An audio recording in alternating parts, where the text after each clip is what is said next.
Tatlo, Baguio, Tagaytay, tsaka sa Bicol, yung resort doon na maganda, yung pinuntahan natin before. Pag hindi mo na, Oy, wag ko pag na, hindi wag mo mo naalala, ganyan. mali Ano yun. sabi? Kailangan maalala mo yung lugar.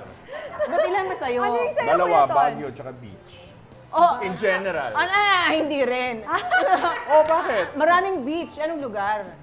Anong beach? Oh, kasi lugar nga. Bakit ang beach ba? Kailangan may lugar. Beach Yes, yun, kasi di ang ba? dami. May So, resort, may south. may sando, may dagat. Ako ang panalo kasi Baguio. Ako specific O, ano ako. yung Bicol? So, bura na yun. Anong lugar sa Hindi, Bicol? bura na yung Bicol. Oh. Buray mo na rin yung beach. Ay, hindi. Ay, hindi pwede. Op, Baguio yung beach. time first. Diba? Sabi ng mga husgado, sino ang aabante? Si Ate Glide. Babe, be specific. Hindi, di ba? Eh, yung Bicol nga, hindi nga eh. Grabe yung competitive spirit nila, di ba? Tapos sinabi niya pa, di ba? Sinabi niya pa Talaga, yung dinidikit ano doon, talaga yung... nila yung mga sagot nila.